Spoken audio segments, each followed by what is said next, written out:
So Chennedy Carter has gone to Mexico. BPF team Adelitas de Chihuahua. And I mean, she's coming off one of her best seasons in the W, but wasn't able to sign with the team for training camp, or I guess next season. And I feel like it's kind of boiling into more things that are off the court. Well, did you hear what just happened a moment ago? Chennedy Carter is out of the WNBA, and it's not because she can't play basketball. It's because she couldn't control herself when it came to the league's biggest star. Now she's trying to backpedal faster than defenders trying to stop Caitlin Clark from hitting a logo three. But is it too little? Too late? She's been through. Do y'all think it's a good step for her to make her way back into the W? Chihuahua. I wanted to say what, like my brain was like, don't say it. Let's just call this what it is. Chennedy Carter got blackballed from the entire WNBA. Every single team looked at her stats and said, no thanks, we'll pass on the drama. This is what happens when you mess with the golden goose. I was surprised and saddened for her that apparently there was no training camp offer that came after her delivering such a great year. So, you really have to ask, was that cheap shot against Caitlin Clark worth throwing away your entire WNBA career? This seems to be the complete opposite of how superstars like Caitlin Clark handle themselves. If you're a CC fan, comment it down below. Let's go. Let's rewind to that moment. Chennedy Carter, the former number 4th overall pick, lined up against rookie sensation Caitlin Clark and delivered what can only be described as a deliberate hit. Good. Chennedy Carter now with 12 points off the bench. And then the lay from Boston as the officials are going to take a look at what just transpired between Carter and Clark. I mean, that's clearly a foul which was called. The question is, will they call it unnecessary? Chennedy Carter. As you just saw, it wasn't a basketball play. It wasn't even trying to be a basketball play. Rather, it was the kind of cheap shot that reveals character, or the lack of it. The reaction was immediate. Angel Reese, who's never missed an opportunity to antagonize Clark, was visibly excited on the sidelines. And what did Carter do? She didn't apologize. She didn't check if Clark was okay. She just casually strolled away like nothing happened, then later refused to answer any questions about it. She turned to you a little bit after the FIBA I score. didn't answer no Caitlin Clark questions. Did she say anything to you? I don't know what she said. What'd you say to her? I didn't say anything. That's enough. Meanwhile, how did Clark respond to this unprovoked attack? Of course, with the class and dignity that's become her trademark. When asked if Carter owed her an apology, Clark simply said, no, basketball is competitive. I get it. Sometimes your emotions get the best of you. I think you've just got to be focused on what's in your locker room, what's in your organization, how your teammates feel, how your coaches feel. And for me, that's my focus, but also I have a job to do at the same time, so that's where my focus remains. That right there is the difference between a star and a wannabe. One builds bridges, the other burns them. But here's where it gets even more interesting. Would you, as a GM, would you prefer peace in your locker room over her talent? Is it worth it?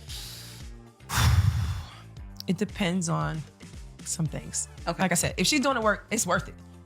But it can get rough. So show that you're doing the work, Chennedy.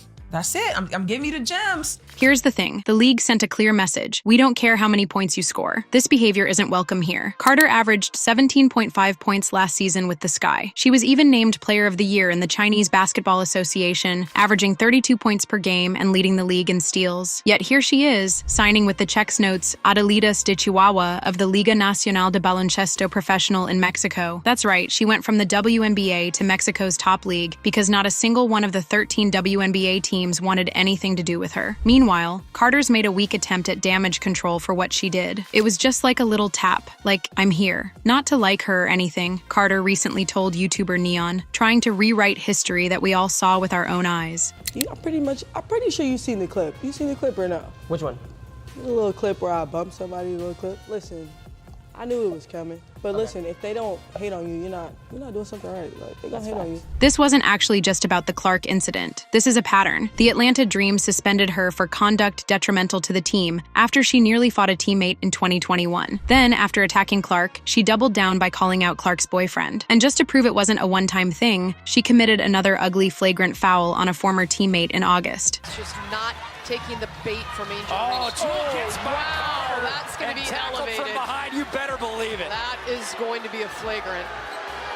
While Carter is learning the hard way that actions have consequences, Caitlin Clark is sending a very different kind of message to the league. When asked about her expectations for her second season, Clark didn't mince words. She didn't give some generic athlete response about getting better or contributing to the team. No, she gave a definitive two-word answer that should send shivers down the spine of every other team in the league. A championship. That's it. 2 words that tell you everything you need to know about Caitlin Clark's mentality. While others are focused on drama, she's focused on winning. While others are trying to tear people down, she's trying to build something special in Indiana. Let's put this in perspective. The Indiana Fever hadn't made the playoffs in 7 years before Clark arrived. 7 years. Then, in just her rookie season, she helps them to a 2020 record and their first playoff appearance since 2016. Most rookies would be satisfied with that progress. Not Clark. She's already setting her sights on the ultimate prize. What does success look like? One reporter asked. A championship, she boldly stated. That's the mentality of greatness. That's the mindset that separates the legends from the rest. And make no mistake, we're watching a legend in the making with Caitlin Clark. Here, straight away,